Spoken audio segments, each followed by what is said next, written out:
नमस्कार, NMF news पर आप सभी का बहुत स्वागत। मैं हूं आपके साथ अभिषेक पुंडित।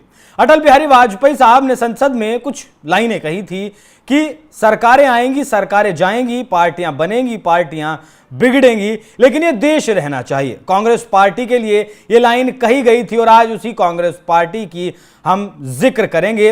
हरियाणा में चुनाव प्रचार 3 अक्टूबर को थम चुका है, 5 तारीख को वहां चुनाव होने हैं, लेकिन इस चुनाव के दौरान वहां ऐसा हुआ जिससे कि ये लाइनें एक बार फिर से याद आ गई, क्योंकि अगर इस देश का नागरिक ही नहीं रहेगा, इस देश का युवा ही नहीं रहेगा, फिर राजनीतिक पार्टियां आखिर क्या करेंगे। तो मैं आपको बताऊं कि हरियाणा में जिस वक्त चुनाव प्रचार चल रहा था तो जस्सी नाम के एक उम्मीदवार है कांग्रेस पार्टी के, उनके समर्थन में रैली करने के लिए दीपेंद्र हुड्डा गए हुए थे और कांग्रेस पार्टी के कई बड़े नेता गए हुए थे। जो मंच आप देख रहे हैं उसी रैली का यह मंच सजा हुआ है। एक अनाज मंडी में इस रैली का जो है अनावरण किया गया था, इस रैली को किया गया था। लेकिन इस रैली में ऐसा हुआ कि एक युवक अपने पिताजी के साथ इस रैली में नेताओं को सुनने के लिए आया था और करंट लगने से उसकी मौत हो गई। मतलब करंट जिस वक्त उसे लगा तो लोगों का उस पर ध्यान गया, भगदड़ ना पचे, तो मन से कहा गया कि कोई दिक्कत नहीं है, कोई दिक्कत नहीं है,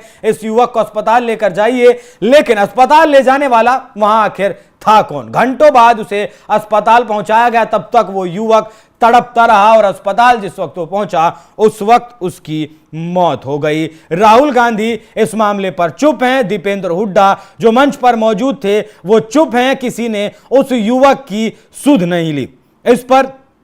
इस वीडियो को, जो ये रैली का वीडियो है, इसे बीजेपी नेता निकात अब्बास ने ट्वीट करते हुए लिखा है कि बेशर्मी की सारी हद पार कर दी इन कांग्रेसियों ने। सांसद दीपेंद्र हुड्डा की नारनौंद में आयोजित जनसभा में एक व्यक्ति की मौत हो जाती है, पर वहां नाच गाना बंद नहीं होता। हुड्डा साहब के भाषण में कोई खलल ना आए, इसीलिए किसी युवा की मौत के मामले को भी दबा सकती है कांग्रेस पार्टी। दीपेंद्र हुड्डा समेत 3 सांसद वहां मौजूद, फिर ऐसी अमानवता क्यों? ये जो नाच गाने की तस्वीर आप देख रहे हैं लगातार उस रैली में चल रही थी, पटाखे फोड़े जा रहे थे, युवक हाथ में लेकर पटाखे फोड़ रहे थे, लेकिन किसी ने इतनी सुध नहीं ली कि उस व्यक्ति को अस्पताल तक पहुंचाया जा सके। और हां, इसके बावजूद भी जब वो युवक तड़प रहा था करंट लगने के बावजूद भी, तब भी किसी ने वहां व्यवस्था संभालने की जहमत नहीं उठाई। हालांकि मंच से जरूर कह दिया गया कि वहां करंट है, लोग वहां ना जाएं, लेकिन व्यवस्था को संभालने के लिए कोई नेता वहां नहीं पहुंचा। एक युवक ने अपनी जान गंवा दी सिर्फ इसलिए क्योंकि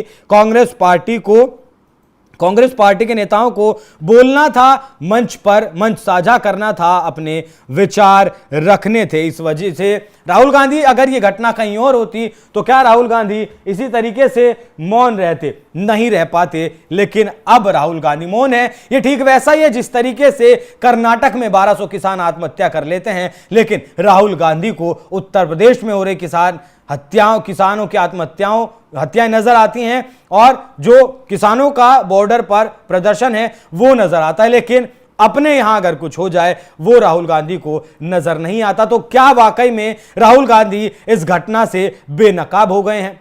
क्या राहुल गांधी की राजनीति को लोग अब भी नहीं समझ रहे हैं कि उन्हें लोगों को जाति में बांटना है, वोट हासिल करने हैं, सत्ता बटोरनी है? इससे ज्यादा राहुल गांधी का कोई मकसद है ही नहीं। बल्कि कुछ लोगों का तो यहां तक भी कहना है कि राहुल गांधी एक व्यापार कर रहे हैं, सत्ता हासिल करने के लिए एक व्यापार कर रहे हैं, और सत्ता उनके हाथ में अगर आ जाती है तो उनका जो व्यापार है वो फलीभूत हो जाएगा। इससे ज्यादा और कुछ भी नहीं। क्या यह वाकई में मानवता है कि कांग्रेस पार्टी के बड़े नेता मंच पर मौजूद रहें, एक युवक को करंट लगे, उसे अस्पताल ले जाने वाला कोई ना मिले, और घंटों बाद जब उसे अस्पताल ले जाए तब उसे वहां उस हालत में लेकर जाया जाए जब वो उसके प्राण पखेरु उड़ जाएं?